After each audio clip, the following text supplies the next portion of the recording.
Hello guys, എല്ലാവർക്കും മഹാലക്ഷ്മി പുത്തൻ promo വിശേഷങ്ങളിലേക്ക് സ്വാഗതം. അങ്ങനെ നമ്മുടെ പുതിയ പ്രൊമോയിൽ ആ കൊടും ക്രൂരത, ആ കൊടും കൊല നടക്കാൻ പോകുന്നു. അതേ പ്രേക്ഷകരെ, നമ്മുടെ മഹാലക്ഷ്മിയെ തിരികെ നമ്മുടെ പ്രതാപൻ വീട്ടിലേക്ക് കൊണ്ടുപോവുകയാണ്. കുറച്ച് ദിവസങ്ങൾ അവിടെ നിൽക്കണമെന്നും പറഞ്ഞാട്ടോ കൊണ്ടുപോകുന്നത്. അപ്പൊ മോഹിനി വന്നാണ് കൂട്ടിക്കൊണ്ട് പോകാൻ പോകുന്നത്.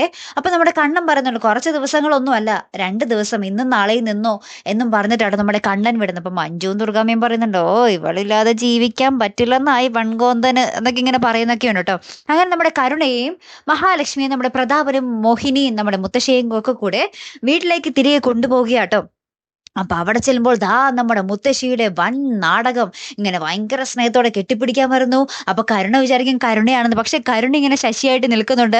മുത്തശ്ശി പോയി കെട്ടിപ്പിടിക്കുന്നത് മഹാലക്ഷ്മി ആയിരിക്കും. മഹാലക്ഷ്മിയെ കെട്ടിപ്പിടിച്ചിട്ട് മുത്തശ്ശി ഇങ്ങനെ ഉള്ളിൽ പറയുന്നുണ്ട്, എടി ഇത് നിന്റെ അവസാന രാത്രിയാടി, നിനക്ക് ഞങ്ങൾ ഒരുക്കുന്നത് അവസാനത്തെ അത്താഴമാടി എന്ന് പറയുന്നൊക്കെ ഉണ്ട്. അതിനുശേഷം നമ്മുടെ പ്രതാപനും നമ്മുടെ മുത്തശ്ശിയൊക്കെ കൂടി ഇങ്ങനെ പ്ലാൻ ചെയ്യുന്നുണ്ട്, ഈ നാടകം എനിക്ക് അധികം അഭിനയിച്ച് മുന്നോട്ട് കൊണ്ടുപോകാൻ പറ്റില്ല, ഇന്നത്തെ രാത്രി കൊണ്ടെല്ലാം തീർത്തോളം എന്ന് നമ്മുടെ മുത്തശ്ശിയും പ്രതാപനും കൂടി അവിടെ ചർച്ച ചെയ്യുന്നുണ്ട്. വാമദേവനായിട്ട് ചർച്ച ചെയ്യുന്നുണ്ട്. അപ്പൊ ഇനി ആരുടെ ജീവനാണ് പൊലിയാൻ പോകുന്നത് അല്ലെ പ്രേക്ഷകരെ? മഹാലക്ഷ്മിയോ കണ്ണനോ തീരാൻ പോകുന്നത് അല്ലെ? കാത്തിരുന്ന് എന്നെ കാണുമ്പോൾ അടുത്തൊരു വീഡിയോയുമായി വരുന്നത് വരയ്ക്കും. Good bye.